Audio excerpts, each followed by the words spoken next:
reach back through the ages, prophets and sages, and our fathers and our mothers stalked the way. Dig down through the rubble, finding foundations on which our fathers and our mothers built a world. Expansion pathways, crossing continents and our oceans to the home of liberty. Rise up and rebuild now on the foundations. Clear the path so others can find their way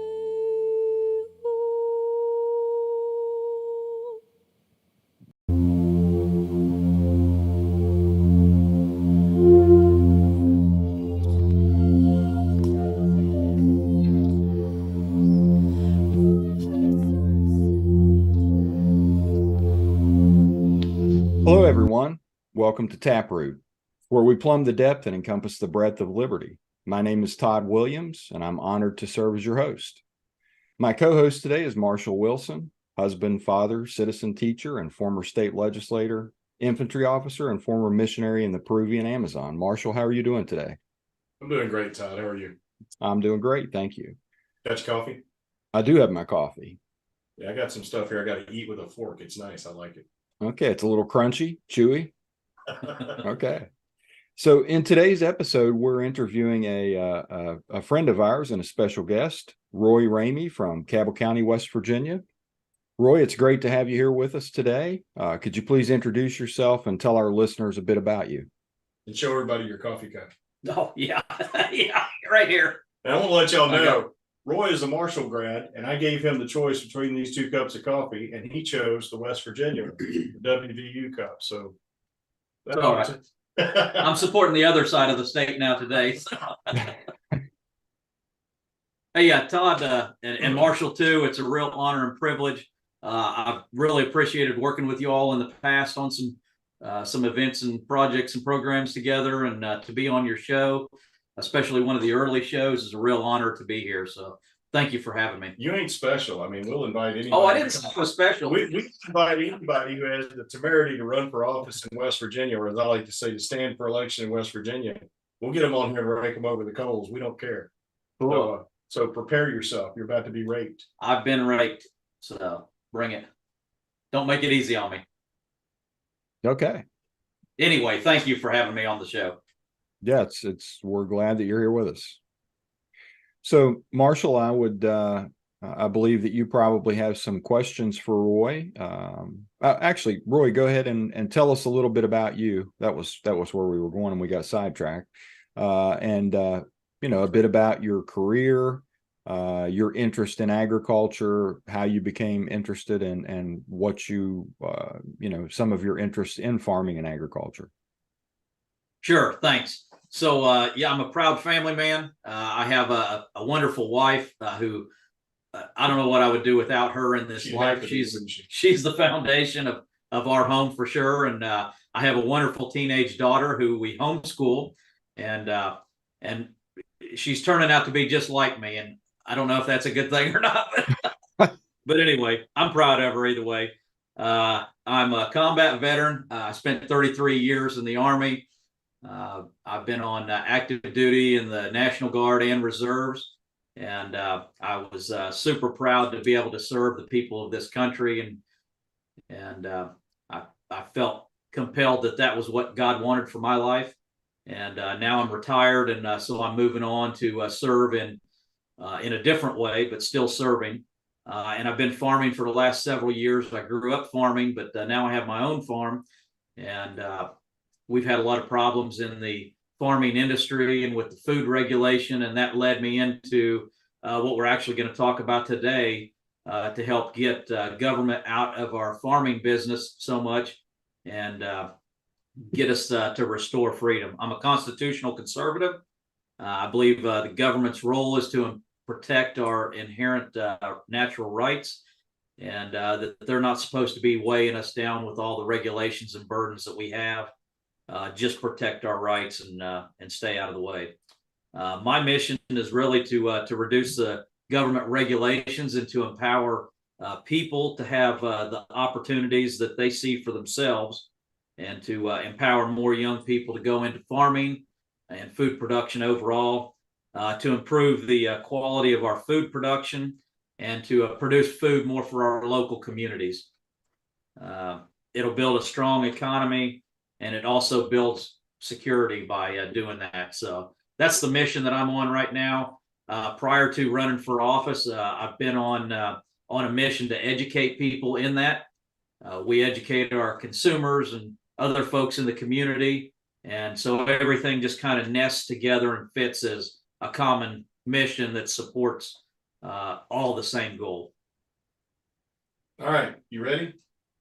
Go for it, boss. Okay. You mentioned food safety, regulation for food safety. You've also mentioned food security. What is the difference between food safety and food security? That's a good question. So food safety is making sure that your food is not contaminated when you get it and going to poison your body. When you know your farmer and you know the practices that they're using, does this look clean or not? You want to make sure that your farmer is using clean practices so that you're not introducing bad bugs and things into your body that's going to make you ill. Food security is actually having that food available to you. Do we have enough food for what we need? Is it coming from good sources within our community? Generally, in my opinion, makes it more secure because number one, you know where it's coming from, so you build in the safety as well. Right. But then you're bringing food amongst the people right there, rather than is it coming from across the country or another country altogether. Right. So then you wouldn't have to worry about transportation to get the food there, much less transportation involved in the risk of contamination or people tampering with the food or whatever. Right. Yep. So, and in the current system that we have, we transport, a head of lettuce from Salinas, California, as an example. I see that all the time. And our current food safety system is supposed to prevent the foodborne illnesses, yet we see all the time, about every other week, it seems like we've got a recall notice to throw away that head of lettuce that came here 2 weeks ago. By that time, you've already eaten it, or it's half rotted already. And, their version of a recall is not bring it back to Kroger's and get your money back that you've spent your hard-earned money on. They tell you to throw it away. So, so now you've spent money on a product that wasn't fit to eat to start with, and now you're still throwing it away and not getting it. And you might be better off. I don't know. But if you get that head of lettuce from a local farmer, then you've cut out, a whole week's worth of logistics in there.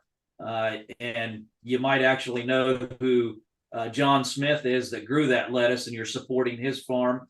You're supporting the seed company that he got his seeds from, and everything right there within the community. So, okay, but the recall is a demonstration of the food safety process in action. So if you buy your lettuce from John Smith down the road, is there any recall?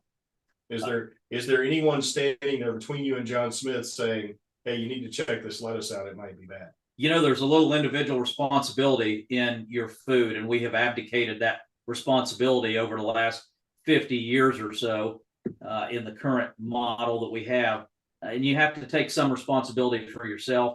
When you know John Smith down the road and you can go look at his field, you can tell how he grows it. You go over here and look at the packing shed and you see, how did they prepare it? And is this a clean facility? And I can know to either get it or not get it. And, I might not go there and look at everything, but I'm going to go talk to my neighbor who did. And he's going to tell me, you know what, don't get it from John Smith over here. My kid got sick last week And pretty soon, a lot of us are going to listen to that because we don't want to get our kids sick or, our family. So Right. There's a built-in safety mechanism. The other part is it's small scale.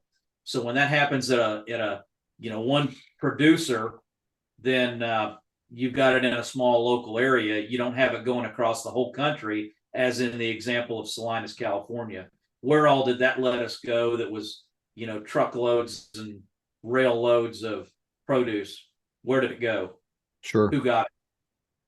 Well, and the other thing is too, I feel like the logistics and shipping costs to get that produce from, say South America, even in some cases, to here. Mm-hmm. And the freshness, they have to add preservatives to that to keep it fresh for the transportation. So if you're getting, heirloom quality stuff from a local farmer, then you're cutting all of that out. Right. Well, if I may, a couple of things about that. First of all, that works fine for people who live out in rural areas like I do. I literally go down the road here and I buy chickens from a guy who raises a bunch of them, and he, they're organic, they're home raised, and he takes good care of them. His name's Mr. Dunham. He does a great job. But people who live in towns, they don't have that option. They go to work all day, they come home, they're going to take care of their kids, they need food ready and available. And they can't go out and inspect Mr. Dunham's farm. I've been there, I've seen what he does, and I'm very impressed with it. But the thing is, they don't have that opportunity. The other thing is, like me, they don't have the expertise. I live out, in a rural area, but I am by no means a farmer. And I could look at what's going on there and except for the fact that I've actually put some effort into studying it and everything, I would have no idea what I was looking at. Mm-hmm. So the question is, who do I trust? Do I trust someone who has a degree and who has been trained by the government to inspect, and this is their full-time job, to go out and inspect a farm and to make sure the food my kids are going to eat is safe? Or do I trust my neighbor Bob to say, yeah, old Bubba over there, he raises great chickens, and you should buy them? Yeah. So let's talk about that point of trust first. In the current system that we have, we got the college degree person that's doing all this inspection, and we think we trust them in our society. And I hear this from people all the time. Well, I trust this guy.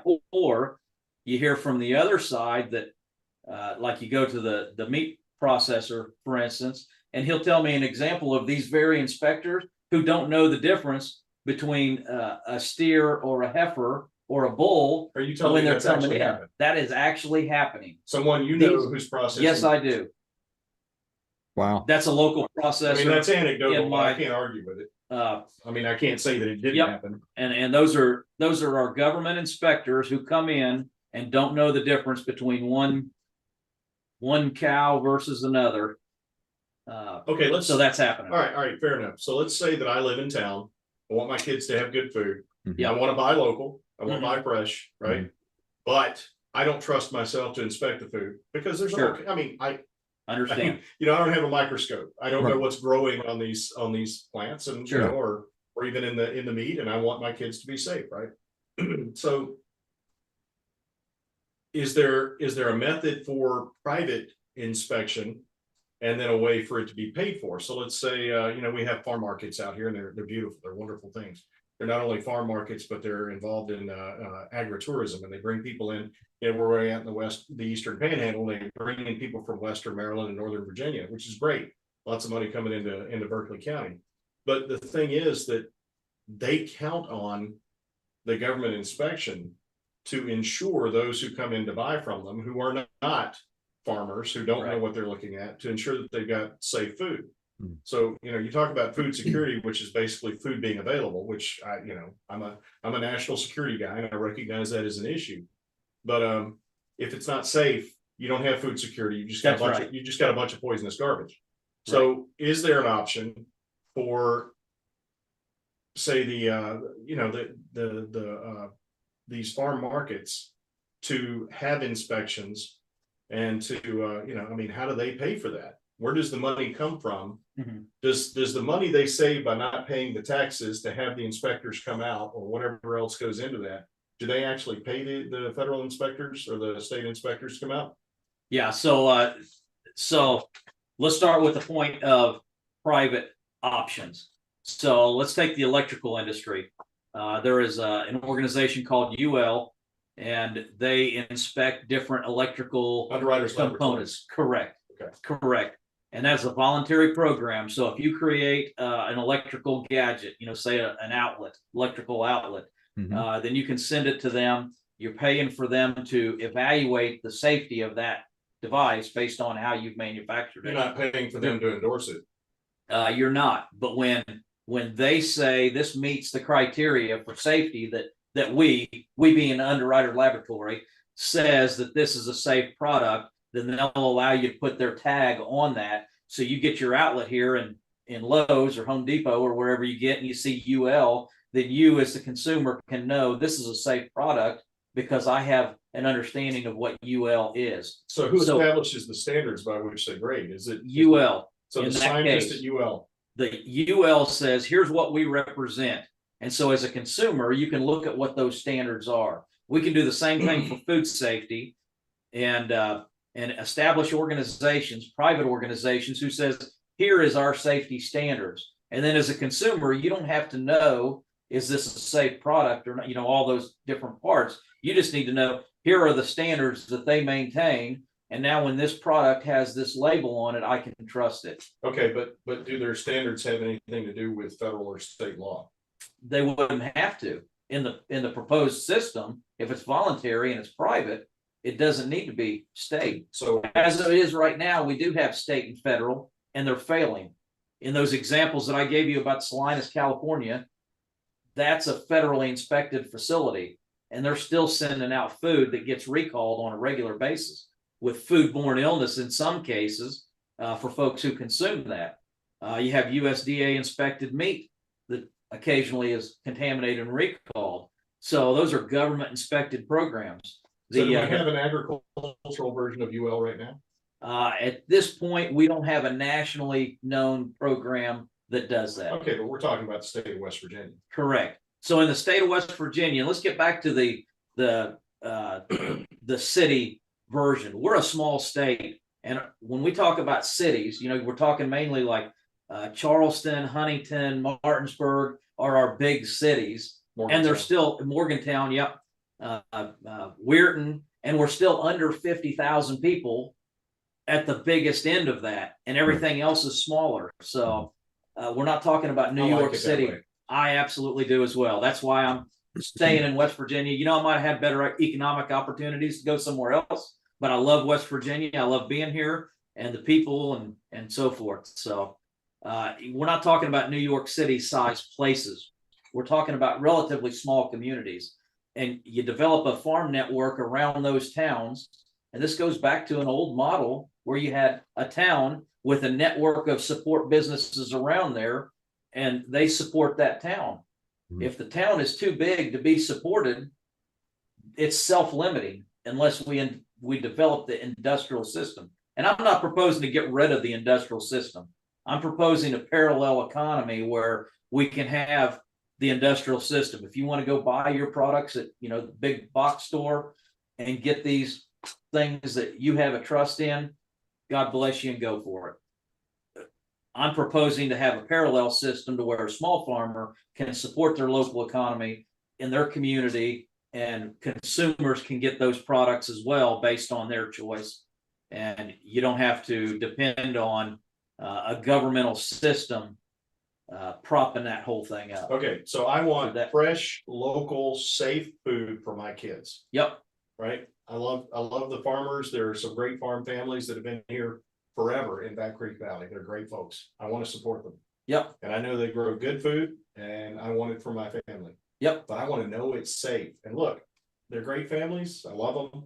But they're trying to make a living, and they get tired. And if they drop the ball and their stuff's not being if we take away the government inspections, and we don't yet have this what you propose as the UL type inspection for agriculture in the state, what would you as the state commissioner of agriculture do to foster the development of that kind of a system?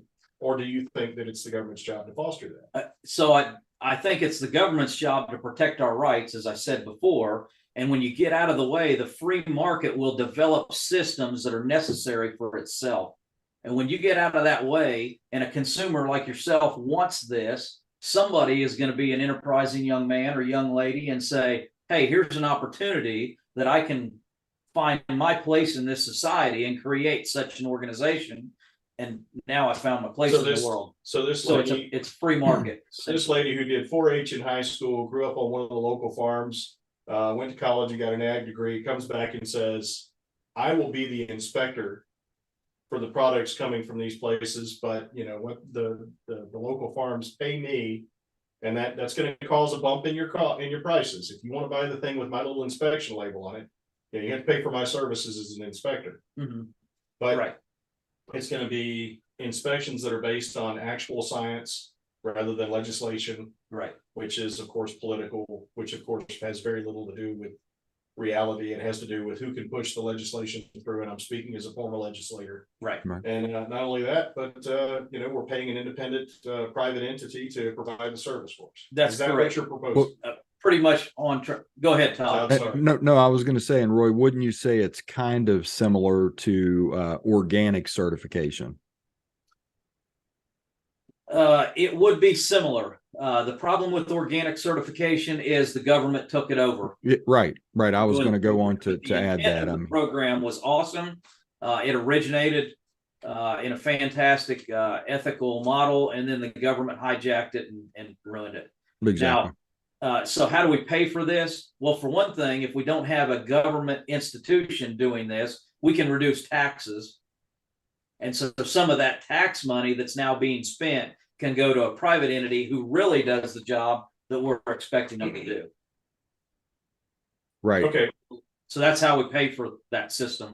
And I think, and correct me if I'm wrong, as a state, we could probably come up with a model program for these private inspectors, and perhaps even use some of our tax money to help or encourage these people get their business off the ground. Because in effect, we're creating jobs, and we're also protecting the rights of individuals, and we're making sure to ensure the safety of our food. Right. You know, and West Virginia is a small state. We're under 2 million. You know, somewhere around 1.7 million people. So I do believe that we can do that on a small scale here. And we're going to be like the beachhead, you know, like the Torch event in North Africa, where you establish a beachhead through West Virginia to set this up. And then it expands and grows to other small states who says, hey, I want a piece of that. And maybe they figure out how to do it better. You know, we might be first and lead the way, and somebody else says, I like what you're doing, but I got a different idea. And, you know, now we're starting to establish the republic of what we were supposed to be to start with. And then maybe West Virginia adjusts and says, yeah, we got it started, and I like what they're doing over there. Maybe that's a little bit, you know, and so let's adopt some of that. And innovation. The free market will always provide what consumers want and demand when government stays out of the way and doesn't prop up and protect an industrial system that's really false. Right. We have a false sense of safety and a false sense of security in the current system. So it's not working. That's the bottom line. And we got to get government out of the way to protect that system so that the free market can innovate enough to come up with these ideas that work for what consumers really demand.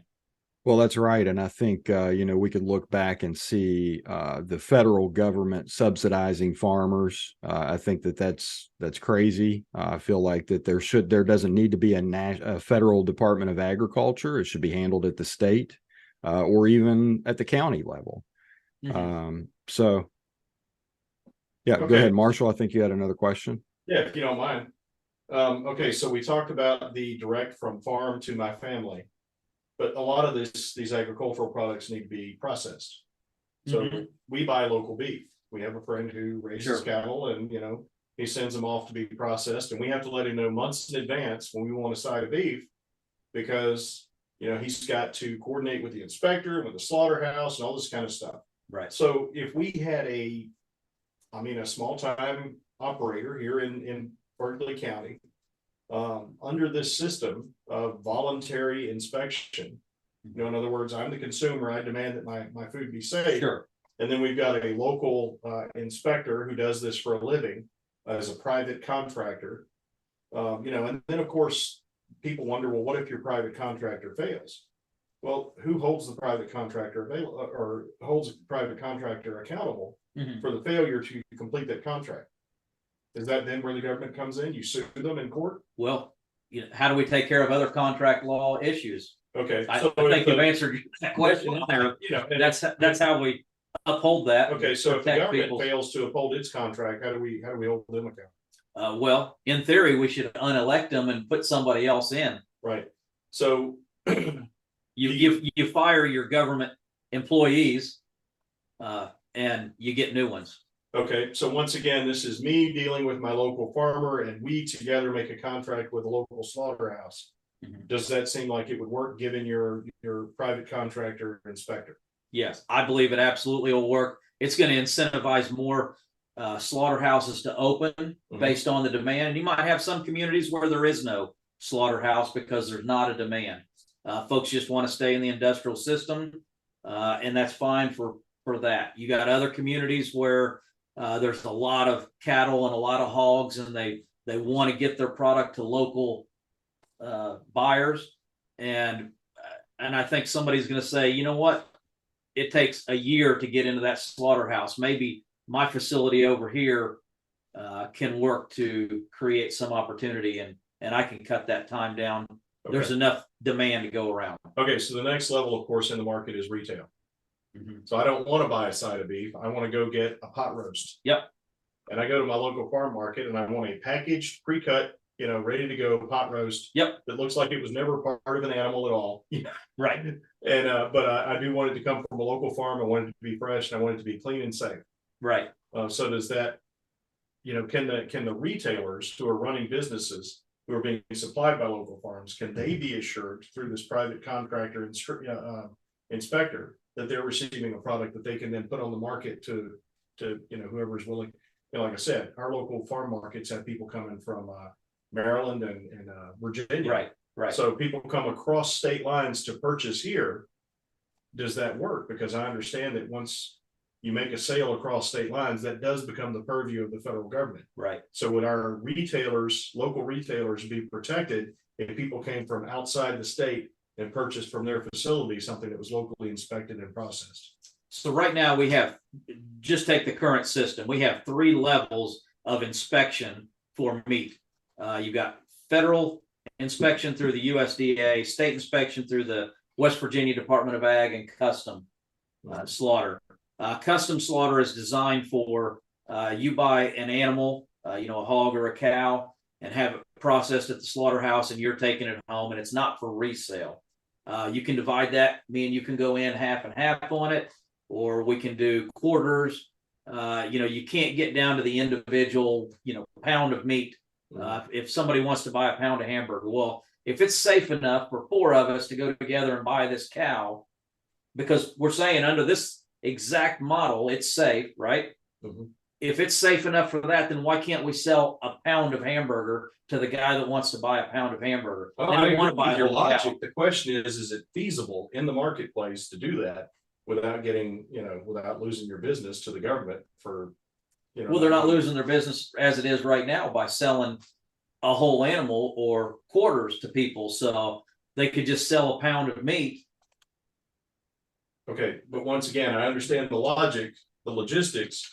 The question is it legally feasible? Will they get in trouble if people from another state come and buy their products and take them home and eat them?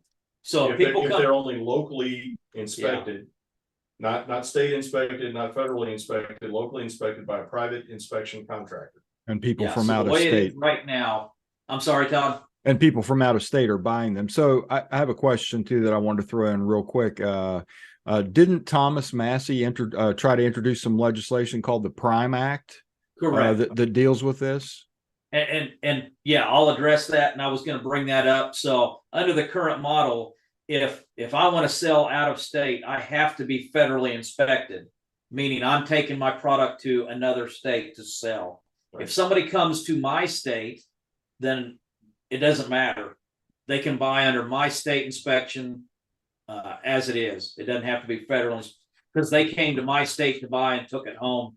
And folks do that a lot of times. You know, in West Virginia is that unique shape that we have a lot of borders with other states. So a lot of folks are close to another state. I hear people going across the border, by the way, to other states to buy their products, whether it be raw milk or meat or, you know, some of their farm sourced products, because they're close to the border and they go do that. So the Prime Act is a bill sponsored by Thomas Massey for the federal level to essentially cut the regulations on this, kind of what we were talking about with being able to sell a pound of meat. So you're reducing that down to the custom level inspection and being able to sell individual cuts. So the farmer could have it slaughtered under custom, which means you don't have to, so the facility still is inspected. You got a sense of cleanliness to that facility, that it's a clean facility, but an inspector's not standing over watching that piece of meat that goes through the slaughterhouse. Right. Again, that's safe enough to send home to you to buy a quarter or a half or a whole beef. Under the Prime Act, you would be able to then sell through your local farmers market or direct to consumers from the farm, or small markets like we have around various places of West Virginia.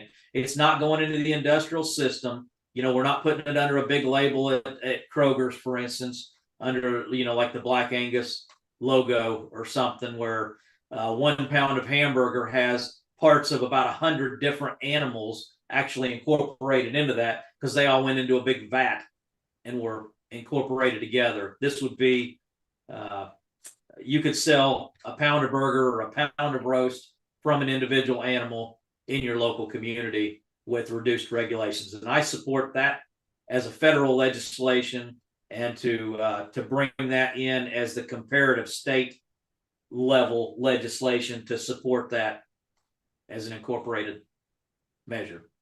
Very good. So I would, along the same lines, but I'm going to touch on something that I have spoken with you about before and read in other interviews you've done. I know you have a passion for raw milk. So would that fit the same model?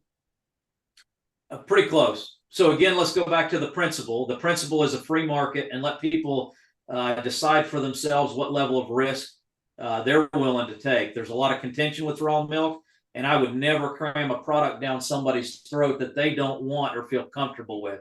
Right. We're not talking about replacing Borden's Finest in Kroger's with raw milk and take something away from you. We're talking about making a product available for those who do want to consume it and those who do want to produce it.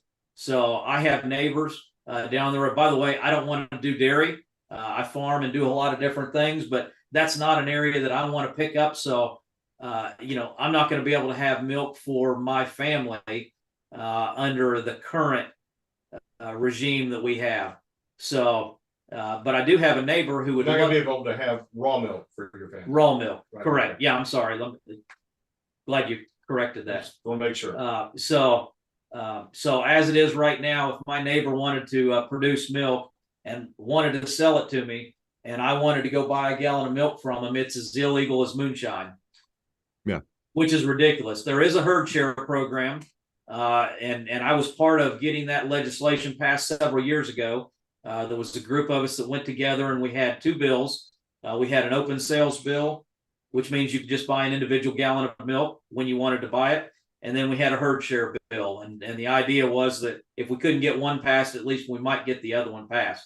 And we're taking baby steps to get there. So the herd share bill passed, but there was a lot of heavy regulations that got interjected into it. And most folks who are farming just don't want to go through the regulations. There's a lot of cost, a lot of oversight in there. And then as a consumer. Wait. I'm sorry. Todd, I know this is your question, but. No, I'm right.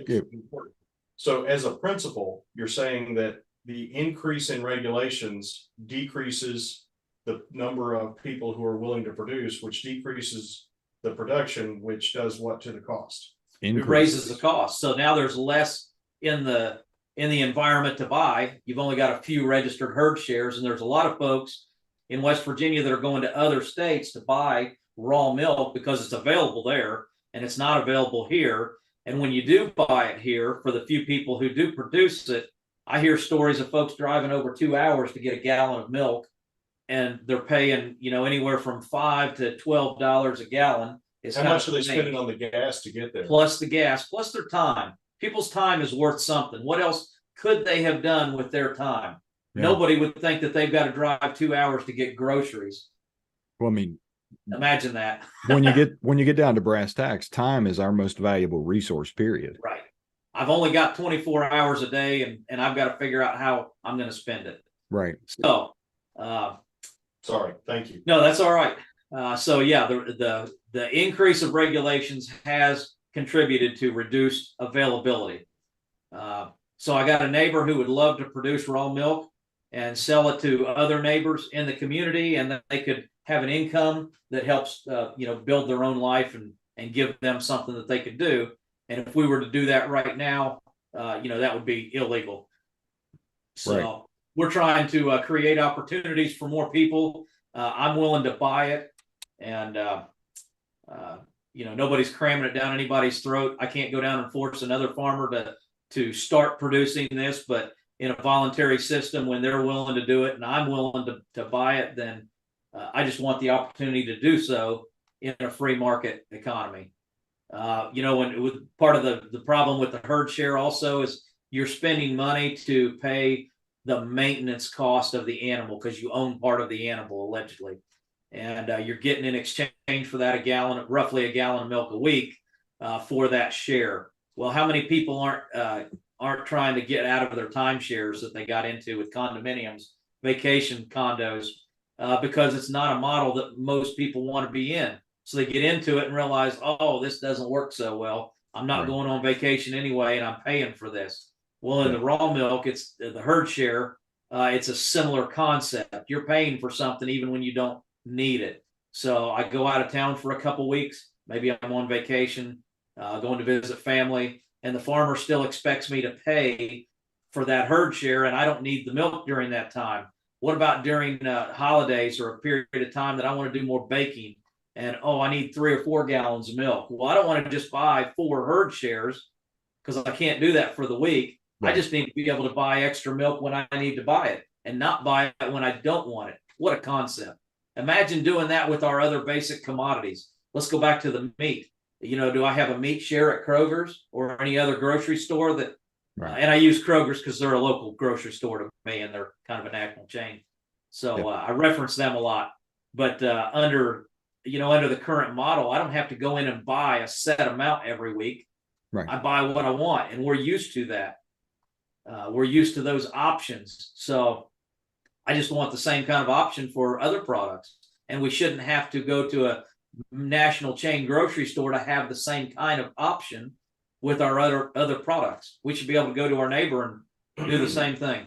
Well, that's right. And I think, food is one of those things that you can't really lock someone into a contract because you don't know if you have family to come over or you have a picnic or, your food needs vary too much to be in a contract for that. I agree with you 100%. Or if in my case, you got 4 kids who eat more than anybody could possibly imagine, Oh, come on. Your kids don't eat much. If I made one last point, I have one last question about food security. Okay. So from your perspective, food security is the foundational element of food security is availability, right? That's a part of it. Yeah. Okay. Is that the primary issue? So availability and safety are the elements of food security, if I understand you correctly. Pretty much. There's more to it. So there has to be food. There has to be food. It has to be available. It has to be clean, safe food that's available to me. All right. So back when the government went bananas over the COVID situation, they shut down national butcher houses. Right. Okay. Oh, I thought you were making a play on bananas there for a second. I'm sorry. I love bananas, man. I lived in the jungle and there were like 15 varieties available at all times, and I loved it. Yep. But anyway, so you had more availability in a remote country in the jungle? Well, where they grew naturally. Yeah, when you could just walk out and pick them. No, literally. I was walking through the jungle one day and I was just dying. I was thirsty and I was hungry and I'd been working hard all day and I saw a fresh, ripe pineapple growing right there. And I was able to just pick that thing and eat it. It was That's great. awesome. What the best pineapple I ever had. So anyway, the government decided that because of their concerns about COVID, they would shut down these national slaughterhouses that provide to all of the major chain restaurant, or not restaurants, but also restaurants, but the grocery stores. Right. So in your model, if I understand it correctly, would the government have the authority to shut down my local slaughterhouse that's privately owned and there's a privately contracted inspector? Would I still have availability of meat? And should I be concerned that my meat's going to be infected? I mean, so in the most simple answer to that, the government shouldn't have the authority to shut down any business, period. It's private business. We don't work for the governor. We don't work for the health department. So that's the foundation of that. Now, how do we ensure that we've got food available within the community instead of having to ship it from a centralized facility that got shut down or that's being hindered? When you distribute that across the country to a lot of little slaughterhouses, then each place can decide for themselves what they're going to do. And now you've got food in every little community and thousands of slaughterhouses or thousands of processing facilities. And you don't have to depend on that transportation. You don't have to depend on, did 100 people not come to work at this? Whether it's the government shutting them down or it's internal, did the company management decide we're not going to operate? Because that's the other side of it. Some of those were internal company decisions and not government decisions, and they have the right to do that. But when you distribute it out amongst a lot of different nodes, essentially, now you've got food hubs all over instead of depending on one central site that controls it all. Okay, so if we have this system up and running, and here in Back Creek Valley where I live, there are farms, they're producing meat. There's a central slaughterhouse in Back Creek Valley for the farms that serves Back Creek Valley. Yep. And there is a contracted inspector, and either the local farmers say, hey, we're concerned because the slaughtering facility, some of the people who work there have become ill, or the local management at that facility say, hey, we have to shut down operations until our people are well again because they've been sick. Or the inspector, who we're all paying by buying the meat that's inspected by that person, says, hey guys, we really need to cease production here. We got some sick people. Just to be safe, we need to make sure we don't send any more product out. Yeah. Then what happens, if I understand your model, what happens is I can no longer buy meat from that processing plant, but the one 2 valleys over, which may or may not have, sick employees, if they're still producing, then I can decide whether or not I want to purchase from them for my family. That's right. You have more opportunities, more options distributed around. And it's just like a grocery store. If you don't want to go to this grocery store, you can go to this grocery store. And most towns around have at least 2 options. They might not be great options, but you've at least got 2 options or more. And if not, you can go to the next town over. And in a lot of places where we have those options. We don't have those options for local food. All right, well, I've exhausted my challenges for the moment. I might do some more research and get back on Roy and demand some answers on certain things. But sure, to me, this sounds what Roy is proposing in allowing West Virginians to build their own system for making sure that they're getting safe and food, and that the food is available in greater amounts than it's available right now. It sounds to me like a pretty serious heavy lift, because you would have to you're not a legislator as the Commissioner of Agriculture. You're a member, you're a head of an executive department. Right. And the executive department, or the executive branch of the government, is called executive because it executes the will of the people as expressed through the legislature, meaning the law. Right. Right. So the executive branch executes the law. There are currently laws on the books that require the system that we have right now.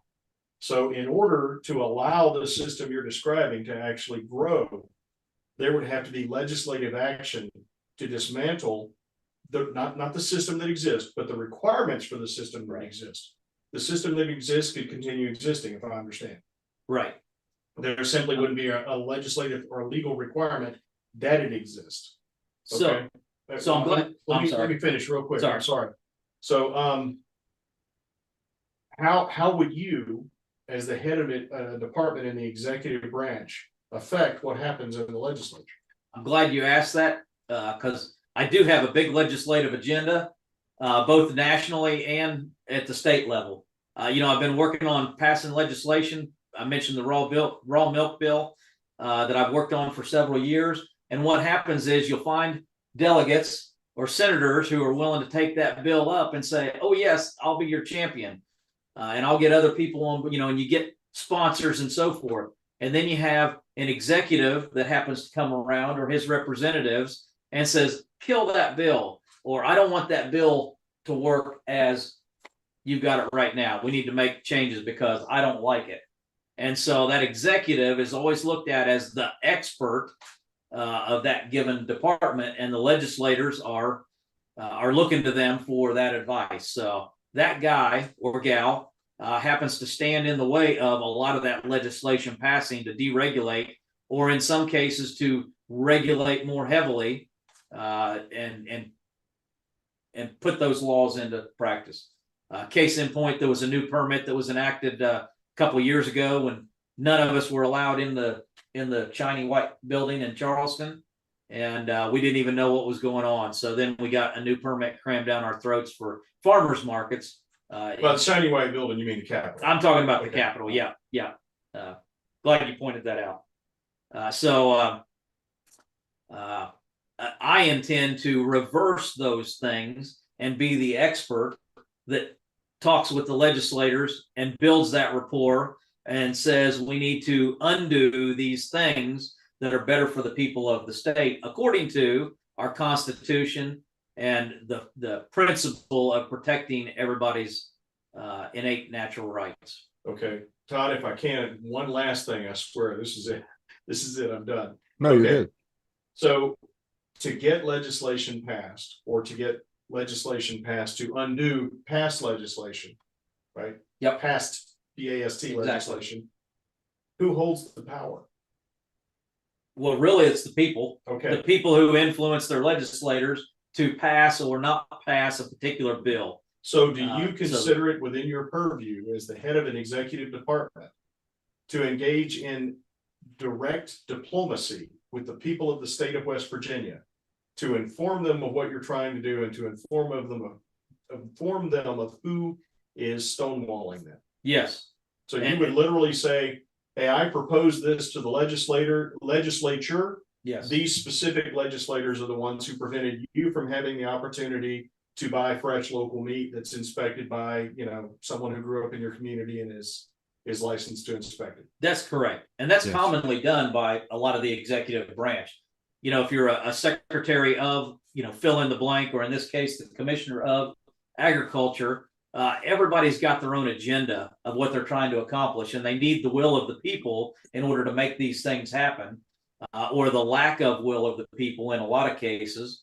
And I believe that people need to be more informed on these issues, and then they can make better informed decisions for themselves. And my gosh, the people are the foundation of this country. So why should they not be informed of what's going on? And they call their legislators. By the way, I've been very successful as a grassroots, particularly in the homeschool community, of helping legislation get passed, influencing that. And right now I have a rapport for some of the farming legislation that I want changed with legislators who have agreed to take that up. They see things the same way, and they're in touch with the will of the people that they represent and understand these same factors and agree. And so it's just a matter of building more will of the people and influencing the legislators that this is what the people want. This is what's good for the country in protecting our natural rights and building a better free market economy. Well, I'm glad that you mentioned that, Roy, because, one of our primary focuses in our mission here on Taproot is to educate people as to how they can become involved in their government and hold their elected officials accountable. And I feel that, as Marshall said, with you being in an executive branch, you don't have the power to make laws. And so you would definitely have to find champions in the legislature that would be willing to take up your cause and educate their constituents as to, here's what Roy's trying to do. And we want to make available raw milk or local produce or whatever, and have it to be safe and available for people in local communities. And if people understood that that was actually empowering them to have a business, to employ people in their local community, to have a local farmer's market, to be able to buy things locally that they knew were safe. And they could, like Marshall said, in some cases, they may go to the farmer's market and they're going to talk to John Smith and say, hey, your lettuce is amazing. It's always fresh and crisp and, so much better than I can get at one of the, other supermarkets. So I think that's a great thing. But your challenge, as Marshall has alluded to, is to find people that will actually champion your causes in the legislature and to build an alliance with people. And frankly, I feel that a lot of times Marshall's initial question was, would you be willing to call out people for stonewalling? And I think that doesn't happen as much as it should. I think that I remember Marshall using the illustration that he would like to get into a department and shine the light on, not actually try to make change, but just say, look, here's what was proposed. And here's the people that took your bill and crammed it into a committee and it died there. And that was done on purpose. Right. So that somebody needs to shine a flashlight on that and say, here's what's going on. And you are the ones who can change that, because the power lies with the people. Right. A perfect example of that recently was a homeschool bill. And we were able to do that through our grassroots homeschool network. Hey, here's a bill coming that is not good for us, and they won't fix it. And we named names. That was the key thing. We told folks, here are the legislators and the folks that are causing this. You need to call them. Right. And tell them to either fix this until we couldn't get it fixed, and then to stop the bill. And then later, when they did come around and they decided, oh, we'll play ball and we'll fix this. Okay, now we can get behind and support this. So we were kind of back and forth, but it was all based on what the people wanted within our community, and them influencing their legislators to either support or not support the bill that we were at hand here talking about. And I have no problem in naming names and pointing folks out and doing the right thing, because that's ultimately what it is. It's not always easy. It's not always fun. Right.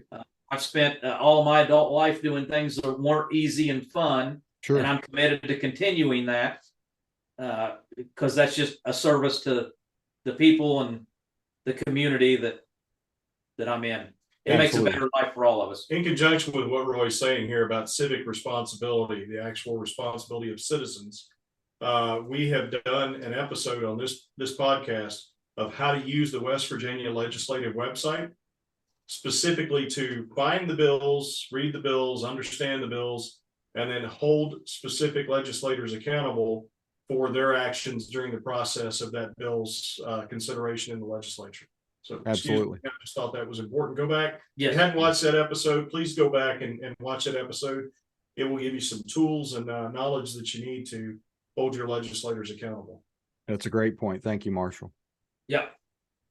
I see that's in some of our related communities as well through social media that are using those very tools now because of some of this education and understanding. Folks that would have never looked something up online are now using that tool to find out for themselves what's really happening, and so they're becoming more educated. And as you know, it's hard to get the wheel going to start with, right? And once it's hardest to get one person to do something like that. And once that person goes, then 10 more will follow. Build momentum. And once you get 10 more, then you get not just 100 more, but 1,000 more behind it, and it starts becoming exponential. So you build mass, and mass builds momentum. It's I guess it's kind of like the taproot of, once you get the taproot established, you start getting a whole lot more roots all around. That's right. And you get a nice big canopy to shelter everyone. Well, Todd, my coffee cup's empty. I think that means we're done, right? I think that would be a good sign. So it's probably time for you to make a new pot of coffee for all of us. All right. Well, I can't tell you how much I appreciate you, brother. Well, I appreciate both of you being here with me today, and this has been an excellent episode, and I look forward to perhaps interviewing Roy again in the future, and we'll cover some other topics. can we use this as an opportunity to invite any other candidates for any other positions anywhere across the state of West Virginia to holler at us, and we'd like to have you on the program, and we will give you some serious, thoughtful questions and allow you the opportunity to seriously and thoughtfully respond. Absolutely. So, if you contact us via s.marshall.wilson s.marshall.wilson@protonmail.com. That's one word, protonmail, protonmail.com, s.marshall.wilson@protonmail.com. Or if you don't want to talk to a hard-headed old grunt, maybe you could contact Todd, who actually is a smart guy on the program, and he can schedule you for an interview. But we really think the people need to hear what you have to say. Thanks, Todd. Yeah, and we'll go ahead and make sure to put contact information for Roy and for us in the description. Thank you, sir. Thank you. You guys have a great day. Thank you. Appreciate being on.